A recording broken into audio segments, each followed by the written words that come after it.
एक समय की बात है, मुल्ला नसीरुद्दीन अपने गधे पर सवार होकर एक शहर से दूसरे शहर जा रहे थे। उनका हंसमुख स्वभाव और चतुराई से भरे किस्से हर जगह मशहूर थे। इस बार उन्होंने एक ऐसा अनुभव लिया जो हमेशा यादगार रहेगा। मुल्ला ने जैसे ही शहर में प्रवेश किया, उन्हें लोगों की भीड़ दिखाई दी। हर कोई किसी चीज की ओर इशारा कर रहा था। जब मुल्ला ने करीब जाकर देखा तो पता चला कि वहां एक बड़ी प्रतियोगिता हो रही थी। प्रतियोगिता थी सबसे बुद्धिमान व्यक्ति कौन। इसमें भाग लेने वाले व्यक्ति को कठिन सवालों के जवाब देने होते थे। जो जवाब नहीं दे पाता उसे अपना गधा छोड़ना पड़ता था। मुल्ला को यह सुनकर बड़ा मजा आया। उन्होंने सोचा, इसमें हिस्सा लेने में क्या नुकसान है। गधा तो मेरा है ही, लेकिन अगर मैं जीत गया तो यह मेरी बुद्धिमानी का सबूत होगा। पहली चुनौती। मंच पर पहुंचते ही मुल्ला से पहला सवाल पूछा गया। ऐसा कौन सा पेड़ है जिसमें फल भी नहीं लगते और पत्ते भी नहीं होते। मुल्ला ने बिना समय गंवाए कहा, सूखा पेड़। सभी लोग हंस पड़े और उन्हें सही जवाब के लिए तालियां मिलीं। दूसरी चुनौती।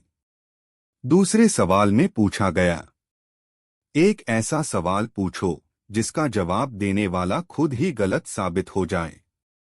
मुल्ला मुस्कुराए और बोले, अगर आप कहें कि आप झूठ नहीं बोलते तो क्या यह सच है। सवाल सुनते ही निर्णायक मंडल चकरा गया। यह सवाल ऐसा था कि हर जवाब गलत साबित होता। मुल्ला की चतुराई देखकर लोग हैरान रह गए। अंतिम चुनौती। अब आखिरी और सबसे कठिन सवाल का समय था। सवाल था, बताओ ऐसा कौन सा काम है जो कोई भी इंसान बिना कोशिश किए नहीं कर सकता। मुल्ला ने कहा, अपनी आंखें बंद करके देखना।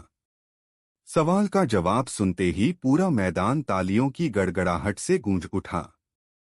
निर्णायक मंडल ने मुल्ला को सबसे बुद्धिमान व्यक्ति घोषित कर दिया। पुरस्कार और सीख। मुल्ला को प्रतियोगिता जीतने पर एक बड़ी रकम और सम्मानित उपहार दिए गए।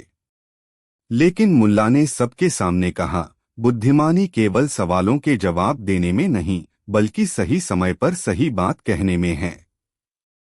इस घटना के बाद मुल्ला नसीरुद्दीन की बुद्धिमानी की कहानियां और भी मशहूर हो गईं। कहानी 2। बहुत समय पहले की बात है, एक छोटे से गांव में मुल्ला नसीरुद्दीन नाम का एक विद्वान व्यक्ति रहता था। मुल्ला अपनी बुद्धिमानी, चतुराई और हास्यबोध के लिए प्रसिद्ध था। वह हर समय लोगों की समस्याओं का समाधान अनोखे और रोचक तरीकों से करता था। उसकी कहानियां पूरे इलाके में मशहूर थीं। यह कहानी भी उन्हीं के जीवन के एक ऐसे प्रसंग पर आधारित है जो हमें सोचने पर मजबूर कर देता है। एक दिन गांव के दो व्यक्ति मुल्ला नसीरुद्दीन के पास आए। वे दोनों आपस में झगड़ रहे थे। मामला यह था कि दोनों एक ही गाय के मालिक होने का दावा कर रहे थे। पहले व्यक्ति ने कहा, मुल्ला साहब, यह गाय मेरी है। मैंने इसे पाला है और इसका दूध निकालता हूं। दूसरे व्यक्ति ने विरोध किया, यह झूठ बोल रहा है। यह गाय मेरी है। मैंने इसे खरीदा था और कई सालों से पाल रहा हूं। मुल्ला नसीरुद्दीन ने दोनों की बातें ध्यान से सुनी और फिर थोड़ा मुस्कुराते हुए बोला, ठीक है, इस मामले का समाधान मैं आज ही करूंगा। उसने दोनों से कहा, गाय को गांव के चौराहे पर ले चलो। लोग उत्सुक होकर उनके पीछे पीछे चलने लगे। मुल्ला ने चौराहे पर पहुंचकर कहा, मैं इस गाय की पूंछ पकड़कर खड़ा रहूंगा। तुम दोनों इसके सामने की ओर खड़े हो और गाय को अपनी अपनी तरफ खींचो। जो इसे अपनी ओर खींचने में सफल होगा वही इसका असली मालिक होगा। दोनों व्यक्ति गाय को खींचने लगे। गाय बेचैन हो गई और दर्द के कारण जोर जोर से चिल्लाने लगी। यह देखकर पहले व्यक्ति ने तुरंत खींचना छोड़ दिया और कहा, मुल्ला साहब, मैं इसे और अधिक तकलीफ नहीं दे सकता। लेकिन दूसरा व्यक्ति तब भी खींचता रहा। मुल्ला ने मुस्कुराते हुए कहा, अब मुझे पता चल गया है कि असली मालिक कौन है। असली मालिक वही है जो गाय की तकलीफ नहीं देख सकता। यह गाय पहले व्यक्ति की है। एक और दिन मुल्ला नसीरुद्दीन अपने गधे पर सवार होकर बाजार जा रहे थे। रास्ते में उन्हें कुछ शरारती लड़कों ने घेर लिया और उनके साथ मजाक करने लगे। एक लड़के ने कहा, मुल्ला साहब, क्या आप यह बता सकते हैं कि आपका गधा ज्यादा बुद्धिमान है या आप? मुल्ला ने शांतिपूर्वक जवाब दिया, अगर मैं गधे से ज्यादा बुद्धिमान न होता तो तुम सब मुझसे यह सवाल क्यों पूछते? लेकिन अगर गधा मुझसे ज्यादा बुद्धिमान होता तो वह मुझे अपने ऊपर क्यों बैठने देता? लड़के हंसते हंसते चुप हो गए और मुल्ला का रास्ता छोड़ दिया। एक दिन गांव में एक अमीर व्यापारी ने मुल्ला नसीरुद्दीन को अपने घर बुलाया। उसने एक बड़ा भोज रखा था और मुल्ला को भी आमंत्रित किया था। मुल्ला साधारण कपड़ों में वहां पहुंचे, लेकिन किसी ने उनकी ओर ध्यान नहीं दिया। उन्हें न तो आदर मिला और न ही भोजन परोसा गया।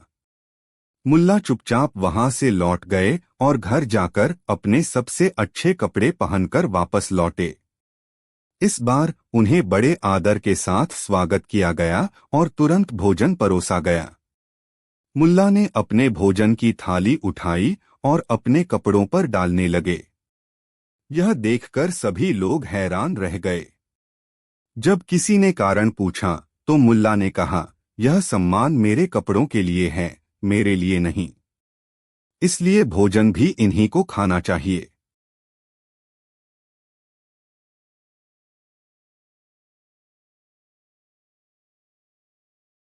अंत। मुल्ला नसीरुद्दीन की कहानियां हमेशा हमें सिखाती हैं कि जीवन में बुद्धिमानी, सहानुभूति और साहस का महत्व है। उनके हास्यपूर्ण और गहन दृष्टिकोण से हमें अपने जीवन की समस्याओं को हल करने की प्रेरणा मिलती है। कहानी 3। एक समय की बात है, नसीरुद्दीन होजा एक छोटे से गांव में रहते थे। वह अपनी समझदारी, चतुराई और हास्यपूर्ण हरकतों के लिए प्रसिद्ध थे। लोग उन्हें अक्सर अपनी समस्याओं का हल पूछने के लिए बुलाते थे और नसीरुद्दीन हर बार अपनी चतुराई से उन समस्याओं को हल कर देते थे। हालांकि नसीरुद्दीन के पास किसी भी प्रकार की औपचारिक शिक्षा नहीं थी, लेकिन उनकी समझदारी और जीवन के प्रति दृष्टिकोण से लोग प्रभावित होते थे। एक दिन गांव में एक साधु बाबा आए। बाबा का नाम था स्वामी विवेकानंद। वह अपने ज्ञान और आध्यात्मिकता के लिए प्रसिद्ध थे। उन्होंने घोषणा की कि वह एक विशेष पाठशाला खोलने जा रहे हैं, जहां लोग जीवन के सबसे गहरे रहस्यों को समझ सकेंगे। गांव के लोग यह सुनकर बहुत खुश हुए, क्योंकि यह उनके लिए एक अनोखा अवसर था। नसीरुद्दीन भी इस खबर को सुनकर उत्साहित हुए और उन्होंने सोचा कि क्यों न इस पाठशाला में शामिल होकर कुछ नया ज्ञान प्राप्त किया जाए। वह अपने हंसीमजाक और व्यंग्यपूर्ण स्वभाव के बावजूद जीवन के गहरे अर्थ को समझने की इच्छा रखते थे। नसीरुद्दीन ने स्वामी विवेकानंद से मिलने का निश्चय किया और अगले दिन सुबह सुबह वह स्वामी जी के पास गए। स्वामी जी ने उन्हें देखकर मुस्कुराते हुए कहा, तुम आ गए हो नसीरुद्दीन, मैं जानता था कि तुम मुझे ढूंढते हुए यहाँ आओगे। नसीरुद्दीन थोड़ा चौंकते हुए बोले, स्वामी जी, मुझे तो कोई ऐसी खास बात नहीं चाहिए, बस आपसे थोड़ा ज्ञान ही प्राप्त करना चाहता हूँ। स्वामी जी मुस्कराए और कहा, ज्ञान कोई ऐसा चीज नहीं है जो सिर्फ किताबों में लिखा जाता है। यह जीवन के अनुभवों से आता है। क्या तुम तैयार हो अपनी यात्रा शुरू करने के लिए? नसीरुद्दीन ने सिर हिलाया और कहा, हाँ स्वामी जी, मैं तैयार हूँ। स्वामी विवेकानंद ने नसीरुद्दीन से कहा, तुम्हारी पहली चुनौती यह है कि तुम अपने भीतर के अंधकार को पहचानो। तुम जहां भी जाओ, वहां के अंधकार में अपनी रोशनी की खोज करो। नसीरुद्दीन थोड़ी देर सोचते रहे और फिर कहा, स्वामी जी, यह तो बहुत कठिन काम लगता है। अंधकार को पहचानना और फिर उससे अपनी रोशनी ढूंढना, यह तो एक बड़ा काम होगा। स्वामी जी हंसते हुए बोले, तुम सही कह रहे हो, लेकिन याद रखो कि अंधकार और प्रकाश हमेशा एक दूसरे के साथ होते हैं। बिना अंधकार के प्रकाश की कोई अहमियत नहीं होती। तुम जब तक अंधकार का सामना नहीं करोगे, तब तक तुम्हें अपने भीतर का प्रकाश नहीं मिलेगा। नसीरुद्दीन यह सुनकर एक पल के लिए चुप हो गए। वह समझ गए कि स्वामी जी का इशारा जीवन के संघर्ष और संघर्ष के बाद मिलने वाली आत्मज्ञान की ओर था। उन्होंने तय किया कि वह इस चुनौती को स्वीकार करेंगे और अपनी यात्रा पर निकलेंगे। अगले कुछ दिनों तक नसीरुद्दीन ने अपनी जीवन यात्रा पर ध्यान केंद्रित किया। उन्होंने देखा कि हर एक कठिनाई और चुनौती के बाद कुछ नया सीखने को मिलता है। किसी भी समस्या का सामना करते हुए उन्होंने हमेशा उस समस्या से कुछ ना कुछ सीखा और उसे अपनी रोशनी की ओर एक कदम और बढ़ने का अवसर माना। एक दिन नसीरुद्दीन ने स्वामी जी से कहा, स्वामी जी, अब मुझे समझ में आने लगा है कि जीवन में अंधकार और प्रकाश दोनों का महत्व है। हर कठिनाई के बाद इंसान कुछ नया सीखता है और वही उसे अपने जीवन में आगे बढ़ने के लिए प्रेरित करता है। स्वामी जी मुस्कराए और कहा, तुमने सही समझा नसीरुद्दीन। ज्ञान केवल किताबों में नहीं, बल्कि जीवन के अनुभवों में है। नसीरुद्दीन की यात्रा जारी रही और उन्होंने धीरे धीरे अपने जीवन को और भी बेहतर समझा। उनका जीवन अब पहले से कहीं अधिक संतुलित और शांतिपूर्ण हो गया था। उन्होंने अपने हास्यपूर्ण स्वभाव और समझदारी से गांव में कई लोगों की मदद की और अपने जीवन के अनुभवों को साझा किया। यह कहानी न केवल नसीरुद्दीन की व्यक्तिगत यात्रा को दर्शाती है, बल्कि यह भी बताती है कि जीवन में हर कठिनाई और चुनौती हमें कुछ नया सिखाने के लिए होती है। जीवन के संघर्ष और अनुभवों के माध्यम से ही हम अपने भीतर का प्रकाश पहचान सकते हैं और उसे दूसरों तक पहुंचा सकते हैं। नसीरुद्दीन की बुद्धिमत्ता का मुख्य रहस्य यह था कि वह जीवन को सरलता से देखते थे। उन्होंने कभी भी जटिल समस्याओं को गहरे दार्शनिक दृष्टिकोण से नहीं देखा, बल्कि उन्होंने हमेशा उस समस्या को हल करने के लिए हास्य और चतुराई का सहारा लिया। उनका मानना था कि जीवन में कभी भी गंभीरता और हल्केपन के बीच संतुलन बनाना जरूरी होता है। उनकी एक और महत्वपूर्ण विशेषता थी उनका हास्य। नसीरुद्दीन का हास्य केवल मनोरंजन के लिए नहीं था, बल्कि वह जीवन के कठिन पहलुओं को समझने और उसे स्वीकार करने का एक तरीका था। वह जानते थे कि हर समस्या का हल हास्य और धैर्य में छिपा हो सकता है, यदि हम उसे सही दृष्टिकोण से देखें। इस प्रकार नसीरुद्दीन की यात्रा न केवल एक व्यक्तिगत अनुभव थी, बल्कि यह एक जीवन दर्शन भी थी, जो हमें यह सिखाती है कि ज्ञान प्राप्ति के लिए हमें अपनी सीमाओं को पार करना होता है और जीवन को एक अनुभव के रूप में देखना होता है। समाप्त। यह कहानी नसीरुद्दीन के जीवन के एक छोटे से हिस्से को दर्शाती है, लेकिन यह उनके सिद्धांतों और समझदारी को स्पष्ट करती है। कहानी 4। मुल्ला नसीरुद्दीन, जिनकी कहानियां आज भी हंसी मजाक और ज्ञान से भरी होती हैं, 13वीं सदी के एक बुद्धिमान और मजाकिया व्यक्ति थे। उनकी कहानियां व्यंग्य, हंसी और समाज के गहरे सच को दर्शाने के लिए मशहूर हैं। यह कहानी उनके जीवन की एक रोचक घटना पर आधारित है। एक समय की बात है, मुल्ला नसीरुद्दीन अपने गधे पर सवार होकर बाजार जा रहे थे। उनका गधा हमेशा की तरह धीमी चाल से चल रहा था और मुल्ला के चेहरे पर हमेशा की तरह एक हल्की मुस्कान थी। अचानक एक युवा आदमी ने उन्हें रोककर पूछा, मुल्ला जी, क्या आप मुझे यह बता सकते हैं कि सच्ची खुशी कहाँ मिलती है? मुल्ला ने युवक की ओर देखा और मुस्कुराते हुए कहा, सच्ची खुशी के लिए सबसे पहले तुम्हें यह समझना होगा कि तुम किस चीज की तलाश कर रहे हो। युवक थोड़ा भ्रमित हुआ और बोला, मेरा मतलब है, मैं अपने जीवन में शांति और संतोष चाहता हूँ। मुल्ला ने अपने गधे की पीठ पर थपथपाते हुए कहा, तो सुनो, सच्ची खुशी वह है जिसे पाने के लिए हमें अपने भीतर झांकना पड़ता है, न कि दूसरों से पूछना। युवक ने सिर हिलाया और धन्यवाद कहकर चला गया। मुल्ला ने अपने गधे की लगाम खींची और आगे बढ़े। थोड़ी देर बाद मुल्ला एक भीड़ भरे बाजार में पहुंचे।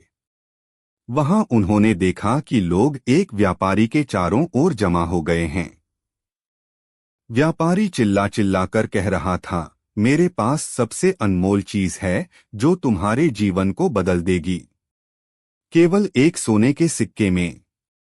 मुल्ला ने भीड़ के बीच से गुजरते हुए पूछा, क्या यह सच है कि तुम्हारे पास सबसे अनमोल चीज है? व्यापारी ने कहा, हाँ मुल्ला जी, यह एक जादुई पत्थर है। जो भी इसे खरीदेगा वह अमीर बन जाएगा। मुल्ला ने अपनी दाढ़ी को सहलाते हुए कहा, अगर यह पत्थर इतना जादुई है तो तुम इसे बेच क्यों रहे हो?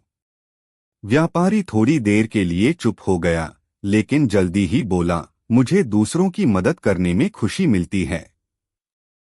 मुल्ला ने मुस्कुराते हुए कहा, अगर यह पत्थर तुम्हारे लिए इतना अनमोल है तो इसे बेचने की बजाय इसे अपने पास रखो, शायद तुम्हारी मदद खुद ही हो जाए।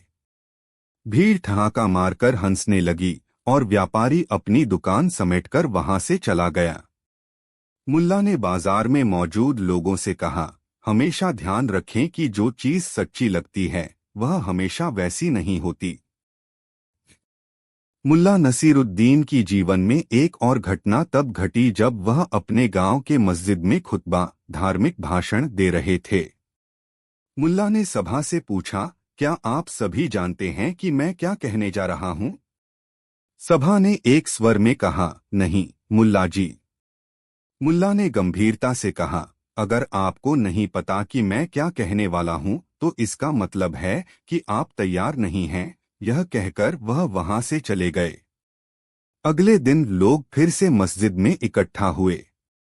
इस बार जब मुल्ला ने वही सवाल किया तो लोग बोले, हाँ हम जानते हैं।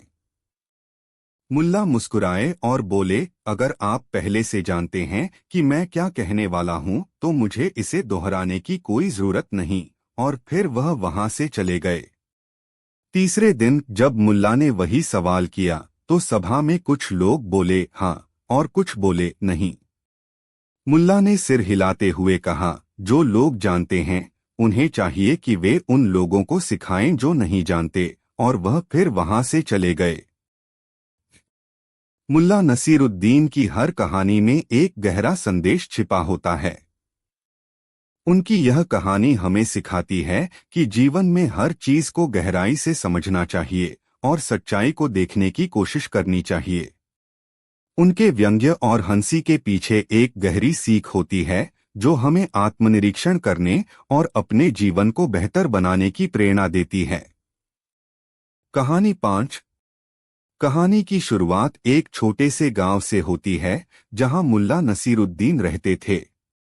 उनके पास एक पुराना गधा था जो उनके जीवन का अभिन्न हिस्सा था। मुल्ला अपने गधे के साथ गांव के बाजार में सामान बेचने और खरीदने जाया करते थे। एक दिन मुल्ला ने सोचा कि वह अपने गधे को बेच देंगे क्योंकि अब वह बूढ़ा हो चुका था और ज्यादा बोझ नहीं उठा सकता था। मुल्ला अपने गधे को लेकर गांव के बाजार पहुंचे। बाजार में हर ओर शोरगुल था। कोई सब्जियां बेच रहा था तो कोई कपड़े।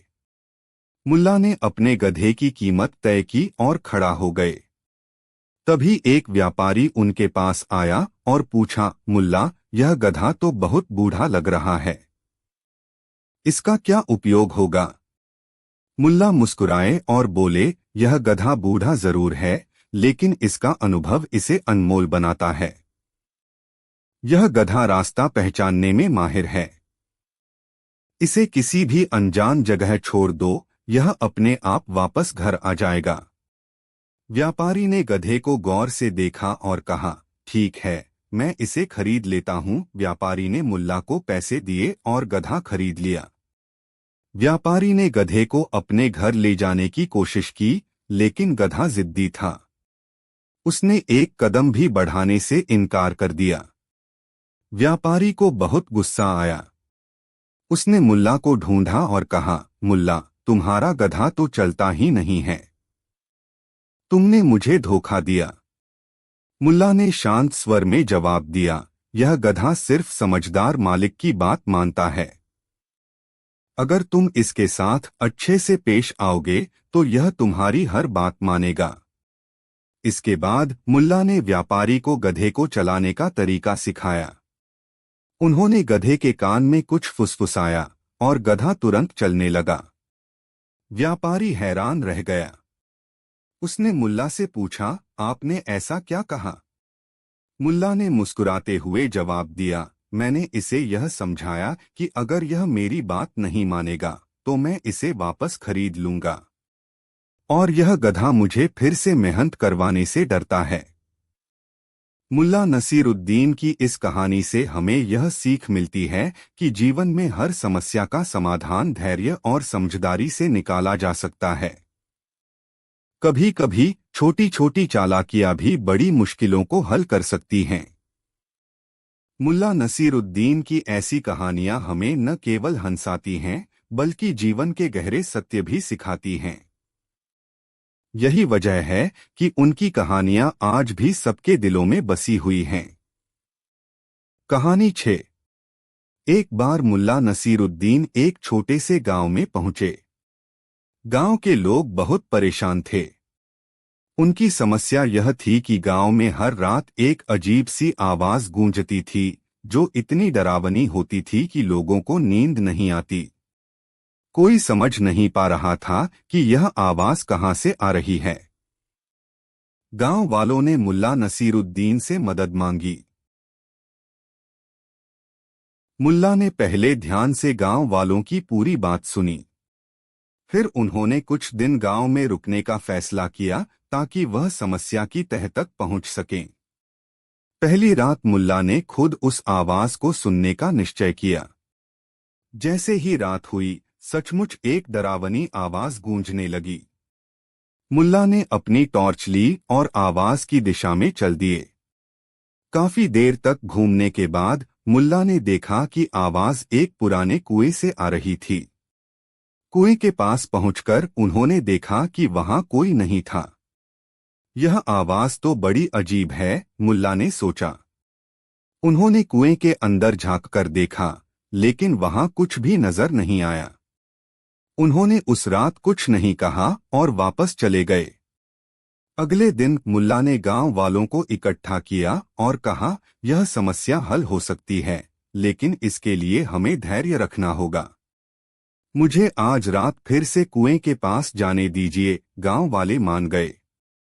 उस रात मुल्ला फिर कुएं के पास गए। उन्होंने इस बार एक लंबी रस्सी और लालटेन ले ली। उन्होंने रस्सी को कुएं में डालकर जांचने की कोशिश की। अचानक उन्हें महसूस हुआ कि रस्सी किसी चीज से टकरा रही है। उन्होंने धीरे धीरे रस्सी खींची और देखा कि रस्सी के साथ एक पुराना टूट चुका ढोल बाहर आया। मुल्ला समझ गए कि यह आवाज कैसे बन रही थी। जब भी हवा तेज चलती थी तो वह ढोल के अंदर घुसकर एक अजीब सी गूंज पैदा करती थी। उन्होंने गांव वालों को बुलाया और उन्हें ढोल दिखाया। गांव वाले चौंक गए और हंसने लगे। उन्होंने सोचा भी नहीं था कि उनकी डरावनी समस्या का हल इतना आसान होगा। मुल्ला ने कहा, देखा, कभी कभी समस्या बहुत बड़ी लगती है, लेकिन अगर हम सोच समझकर उसका हल निकालें तो वह इतनी बड़ी नहीं रहती। सीख। मुल्ला नसीरुद्दीन की यह कहानी हमें सिखाती है कि किसी भी समस्या को डर के बजाय समझदारी और धैर्य से सुलझाना चाहिए। उनकी बुद्धिमत्ता और हास्य से भरी कहानियां आज भी हमें प्रेरणा देती हैं कि हर स्थिति में खुश और सकारात्मक रहना कितना जरूरी है। कहानी 7। किसी समय की बात है, एक छोटे से राज्य में नसीरुद्दीन एक साधारण से आदमी के रूप में रहता था, लेकिन उसकी बुद्धिमानी और चालाकी ने उसे एक प्रसिद्ध व्यक्ति बना दिया था। राजा के दरबार में उसकी इज्जत थी और वह अक्सर राजा को सलाह देने के लिए बुलाया जाता था। एक दिन राजा ने नसीरुद्दीन को दरबार में बुलाया और कहा, नसीरुद्दीन, मेरे राज्य में बहुत से लोग अजीब सी बातें करते हैं। क्या तुम मुझे बता सकते हो कि इंसान के अंदर सबसे बड़ा गुण क्या है? नसीरुद्दीन कुछ देर चुप रहा और फिर उसने जवाब दिया, महाराज, सबसे बड़ा गुण वह है जो इंसान को अपनी परेशानी को खुद सुलझाने की शक्ति देता है। राजा ने यह सुनकर हैरान होते हुए कहा, यह तो तुमने कोई सामान्य सा जवाब दिया है। मैं चाहता था कि तुम मुझे एक गहरा और गंभीर उत्तर दो। नसीरुद्दीन मुस्कुराया और कहा, महाराज, गहरे विचारों की ओर जाने से पहले आपको थोड़ा समय देना होगा। मैं आपको एक कहानी सुनाता हूँ जो इस सवाल का उत्तर देगी। राजा ने उत्सुकता से पूछा, तो ठीक है नसीरुद्दीन, हमें वह कहानी सुनाओ। नसीरुद्दीन ने कहानी शुरू की। एक बार की बात है, एक छोटे से गांव में एक लड़का रहता था जो बहुत परेशान था। वह हमेशा किसी न किसी समस्या से घिरा रहता था और उसके पास उसे हल करने का कोई तरीका नहीं था। एक दिन उसने अपने गुरु से पूछा, गुरुजी, क्या आप मुझे कोई ऐसा तरीका बता सकते हैं जिससे मैं अपनी समस्याओं को हल कर सकूं? गुरुजी ने उसे एक लंबा सा रास्ता दिखाया और कहा, यह रास्ता तुमसे बहुत दूर है, लेकिन यह तुम्हारी परेशानियों का हल देगा। तुम्हें इस रास्ते पर जाना होगा और जो तुम सच्चे दिल से खोजोगे वही तुम्हें मिलेगा। लड़का बहुत उत्साहित हुआ और बिना सोचे समझे रास्ते पर चल पड़ा। कई दिनों तक चलने के बाद वह एक पहाड़ी की चोटी पर पहुंचा, जहां उसे एक बड़ा सा बर्तन मिला। उसमें लिखा था, यह बर्तन तुम्हारी सारी समस्याओं का हल है। इसमें जितना पानी डालोगे तुम्हारी परेशानियां उतनी कम होती जाएंगी। लड़का खुशी खुशी बर्तन को लेकर घर वापस लौट आया और जैसे ही उसने उसमें पानी डालना शुरू किया, उसकी समस्याएं कम होने लगीं। लेकिन जल्द ही उसे एहसास हुआ कि जितना पानी वह डालता था, बर्तन का पानी भी उतना ही बढ़ता जाता था। हर बार वह उसे भरता और फिर पानी बढ़ जाता। धीरे धीरे वह थक गया और समझ गया कि यह कोई स्थायी समाधान नहीं है। नसीरुद्दीन रुकते हुए राजा की ओर देखा और बोला, महाराज, इस लड़के को समझ में आ गया कि सच्चा हल बाहर नहीं बल्कि अंदर होता है। जो हम सोचते हैं और जिस तरीके से हम अपनी समस्याओं का सामना करते हैं, वही उन्हें सुलझाने में हमारी मदद करता है। राजा ने कुछ देर सोचा और फिर कहा, नसीरुद्दीन, अब मैं समझता हूं कि तुम क्या कहना चाहते हो। समस्याएं हमें घेर सकती हैं, लेकिन अगर हम उनका सही तरीके से सामना करें तो हम उन्हें हल कर सकते हैं। सबसे बड़ा गुण हमारे भीतर ही होता है और वह है हमारी सोच और समझ। नसीरुद्दीन ने सिर झुकाया और कहा, महाराज, सच्ची बुद्धिमानी यही है कि हम अपने अंदर की शक्ति को पहचानें और उसका सही इस्तेमाल करें। राजा ने नसीरुद्दीन को धन्यवाद दिया और उसकी समझदारी को सराहा। इस प्रकार नसीरुद्दीन ने न केवल राजा को बल्कि दरबार में उपस्थित सभी लोगों को यह सिखाया कि सबसे बड़ी ताकत हमारे अपने भीतर होती है और हमें उसे पहचानकर अपनी परेशानियों का हल ढूंढना चाहिए। यह कहानी नसीरुद्दीन की चतुराई और बुद्धिमानी का उदाहरण है। उसकी कहानियां हमें यह सिखाती हैं कि सच्चे हल अक्सर हमारे भीतर होते हैं और हमें अपनी सोच को सही दिशा में मोड़ने की आवश्यकता होती है। कहानी 8। नसीरुद्दीन एक छोटे से गांव में रहता था, जहां लोग अपनी दिनचर्या में व्यस्त रहते थे।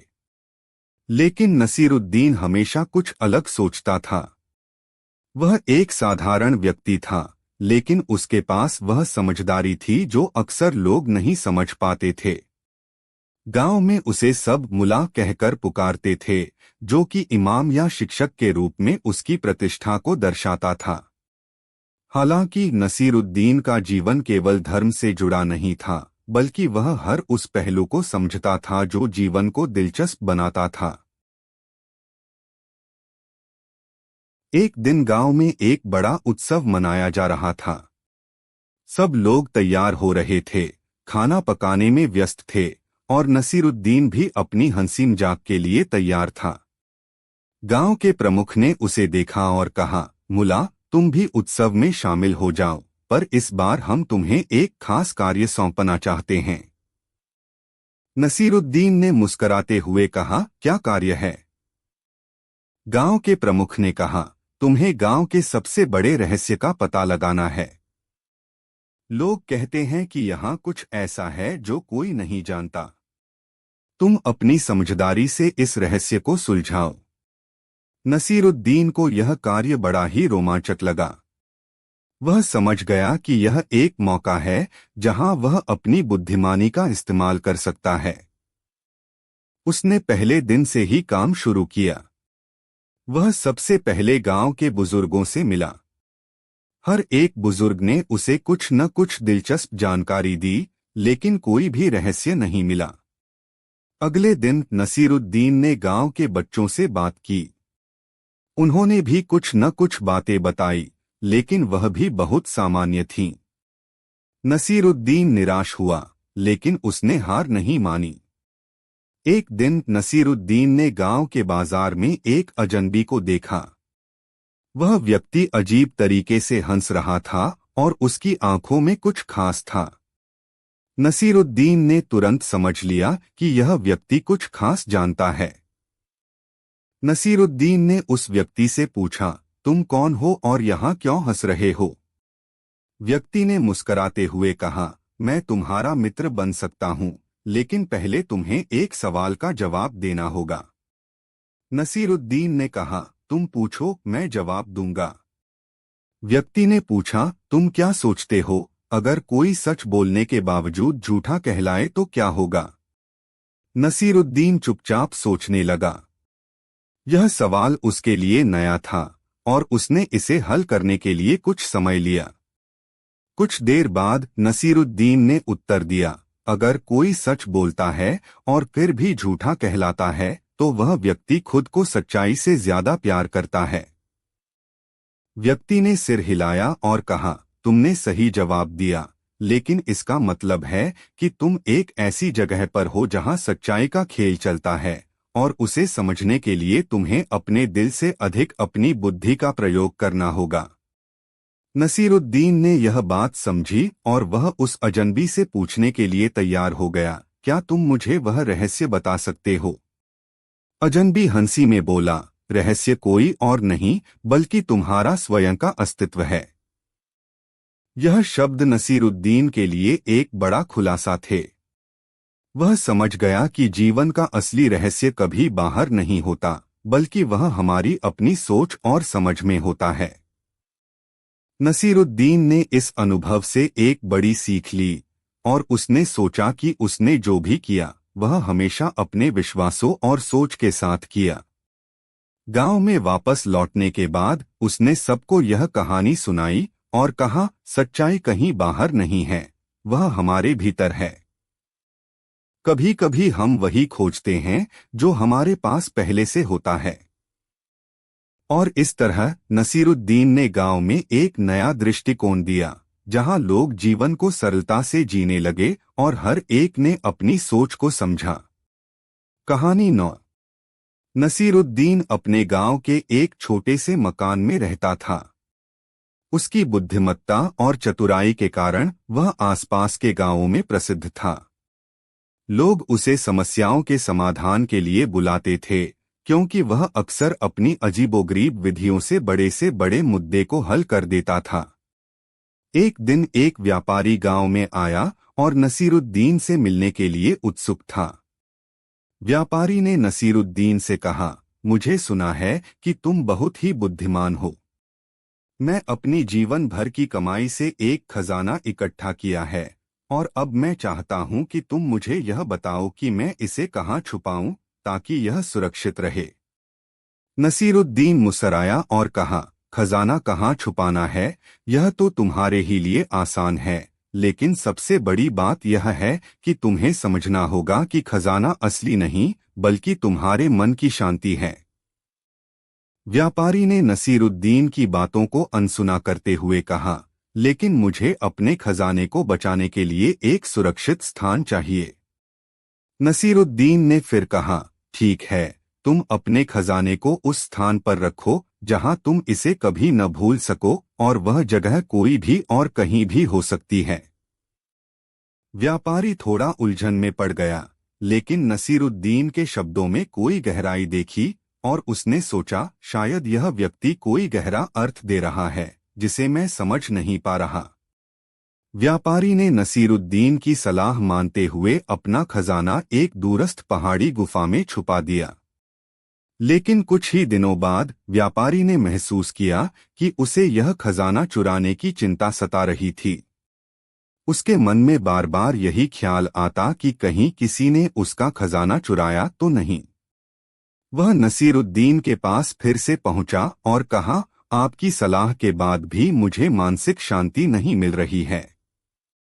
मुझे लगता है कि मुझे खजाना सुरक्षित रखने के लिए कुछ और करना होगा। नसीरुद्दीन ने मुस्कुराते हुए कहा, तुमने खजाना एक सुरक्षित स्थान पर रखा है, लेकिन तुम खुद उस खजाने में फंसे हुए हो।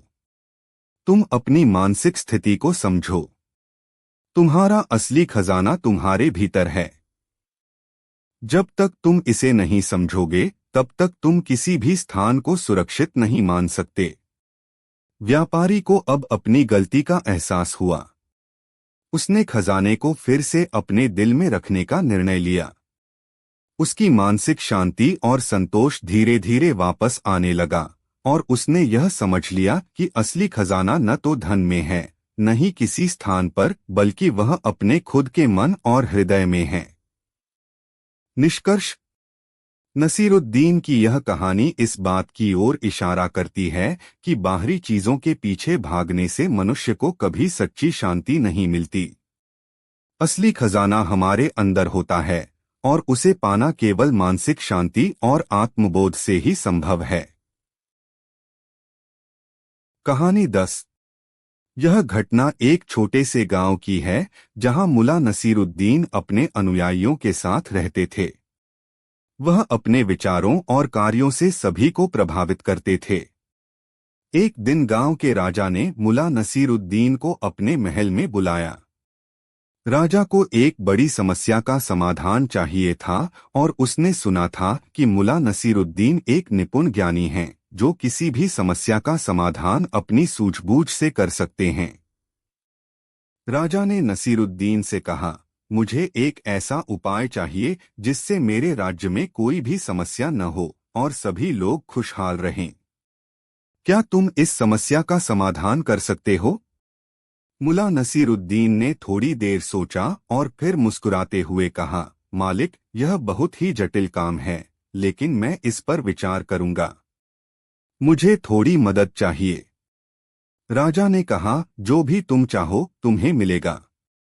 मुल्ला नसीरुद्दीन ने राजा से कहा, मुझे एक बर्तन चाहिए जिसमें एक साथ सब चीजें समा सकें, चाहे वह छोटी हो या बड़ी, हल्की हो या भारी। राजा थोड़ा अचंभित हुआ, लेकिन उसने आदेश दिया और जल्द ही एक बर्तन मुल्ला के पास भेज दिया। मुल्ला नसीरुद्दीन ने उस बर्तन को देखा और फिर उसमें पानी भर दिया। बर्तन पूरी तरह से भर गया था, लेकिन नसीरुद्दीन ने फिर उसमें और भी चीजें डालनी शुरू कर दी, कुछ छोटे पत्थर, फिर लकड़ी की छड़ें, और अंत में कुछ और भारी चीजें भी। राजा हैरान होकर देख रहा था कि कैसे यह सब चीजें एक बर्तन में समा रही थीं। फिर मुल्ला नसीरुद्दीन ने बर्तन को उठाया और राजा के सामने लाकर कहा, यह बर्तन अब पूरी तरह से भरा हुआ है। अब इसे खाली करना बहुत मुश्किल होगा। राजा ने कहा, यह तो बहुत ही अद्भुत है, लेकिन इससे मेरा सवाल हल नहीं हुआ। मैं चाहता था कि तुम मुझे ऐसी कोई वस्तु बताओ जिससे मेरी समस्याओं का समाधान हो। मुल्ला नसीरुद्दीन मुस्कुराते हुए बोले, मालिक, तुम्हारी समस्याओं की तरह ही यह बर्तन है। यदि तुम चाहते हो कि समस्याएं हमेशा के लिए समाप्त हो जाएं, तो तुम्हें पहले अपनी समस्याओं को सही ढंग से पहचानना होगा। जब तक तुम इन समस्याओं से भागते रहोगे और उन्हें जमा करते रहोगे, तब तक वे इसी तरह तुम्हें परेशान करती रहेंगी।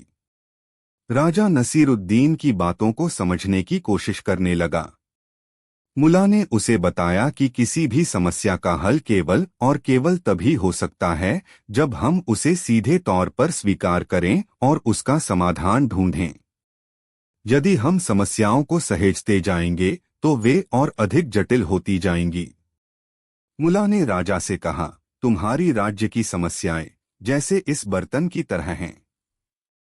यदि तुम इनसे भागोगे तो ये तुम्हें घेर लेंगी, लेकिन अगर तुम उन्हें हल करने का प्रयास करोगे तो तुम देखोगे कि हर समस्या का समाधान संभव है।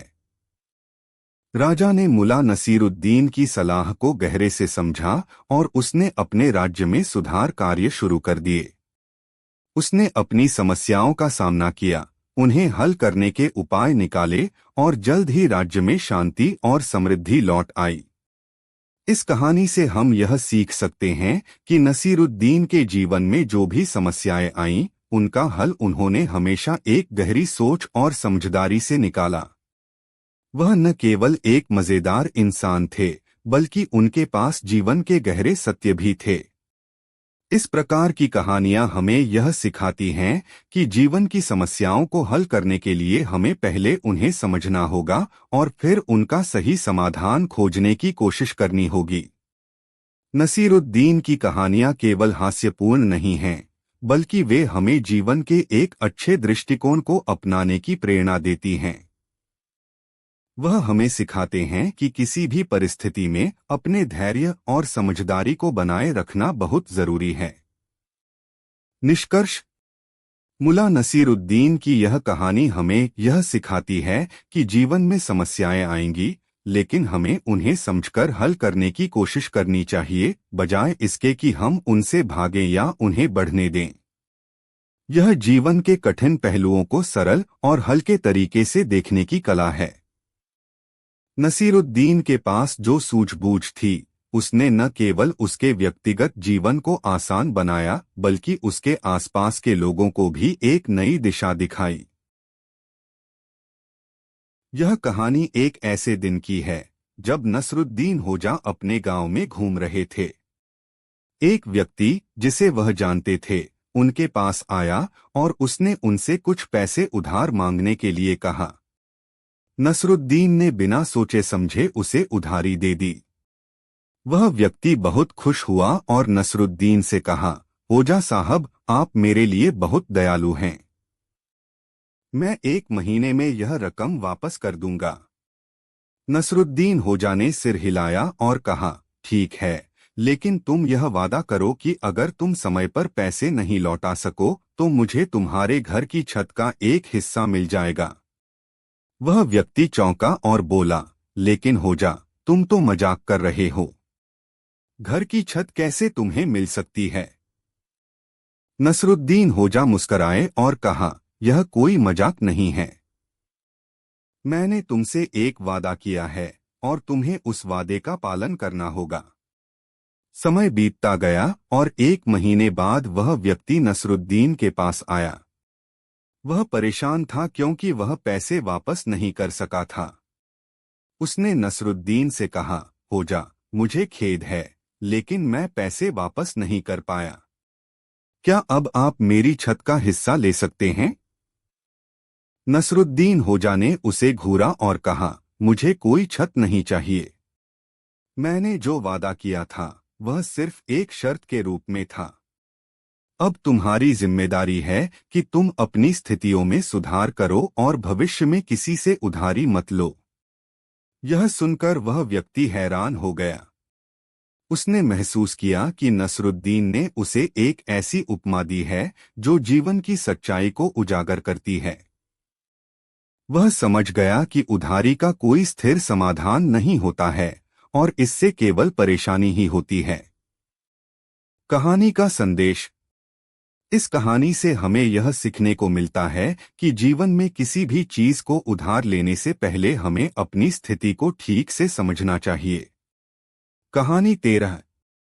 किसी समय की बात है, एक छोटे से शहर में मुल्ला नसीरुद्दीन अपने चतुर और हास्यपूर्ण अंदाज के लिए प्रसिद्ध थे। एक दिन शहर के राजा ने नसीरुद्दीन को दरबार में बुलाया। राजा के मन में एक विचार था और वह चाहता था कि नसीरुद्दीन से उस पर राय ले। राजा ने नसीरुद्दीन से कहा, मुल्ला, मैं तुम्हारी चतुराई को जानता हूँ। मैं तुम्हारे सामने एक चुनौती रखता हूँ।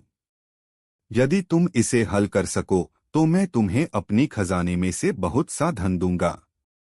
नसीरुद्दीन हंसते हुए राजा के सामने खड़ा हो गया। उसने कहा, राजा, आप अपनी चुनौती मुझसे पूछें, मैं उसे हल करने की पूरी कोशिश करूंगा। राजा ने कहा, तुम्हें मेरी एक पहेली का उत्तर देना होगा। यदि तुम उत्तर दे सको तो मैं तुम्हें इनाम दूंगा, और यदि तुम नहीं दे सको तो तुम्हें सजा मिलेगी। नसीरुद्दीन ने गंभीर होकर राजा से पूछा, ठीक है महाराज, वह पहेली क्या है? राजा ने मुस्कुराते हुए कहा, यह पहेली है, मैं क्या हूँ जो बिना देखे चल सकता है, बिना देखे बातें कर सकता है और बिना देखे सब कुछ जान सकता है। नसीरुद्दीन कुछ समय तक सोचता रहा, लेकिन उसने तुरंत जवाब दिया, महाराज, यह सपना है। सपना बिना देखे चलता है, बिना देखे बातें करता है और बिना देखे सब कुछ जान सकता है। राजा चौंका और कुछ देर के लिए चुप हो गया। उसने कहा, तुमने सही उत्तर दिया मुल्ला, लेकिन मैं तुम्हारी चतुराई को परखने के लिए एक और सवाल पूछता हूँ। अगर तुम इसका सही उत्तर नहीं दे पाओ तो तुम्हें सजा मिलेगी। नसीरुद्दीन ने गंभीर होकर पूछा, महाराज, वह सवाल क्या है? राजा ने कहा, क्या तुम मुझे यह बता सकते हो कि दुनिया का सबसे बड़ा सच क्या है? नसीरुद्दीन कुछ पल के लिए चुप रहा और फिर उसने एक हल्की मुस्कान के साथ कहा, महाराज, दुनिया का सबसे बड़ा सच यह है कि एक दिन सभी को मरना है और सब कुछ समाप्त हो जाएगा। राजा इस उत्तर से हैरान हो गया।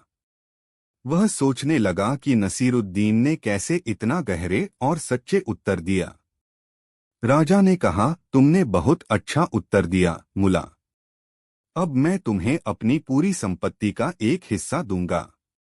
नसीरुद्दीन ने मुस्कुराते हुए कहा, महाराज, मैं आपकी संपत्ति नहीं चाहता। मैं तो सिर्फ जीवन के सच को जानने की इच्छा रखता हूँ। राजा उसकी चतुराई से प्रभावित हुआ और उसने नसीरुद्दीन को अपनी संपत्ति का एक बड़ा हिस्सा दे दिया। लेकिन मुल्ला नसीरुद्दीन ने इसे ठुकरा दिया और कहा, सच्चा धन तो वही है जो जीवन में है और न कि वह जो किसी खजाने में रखा हो। कहानी 14।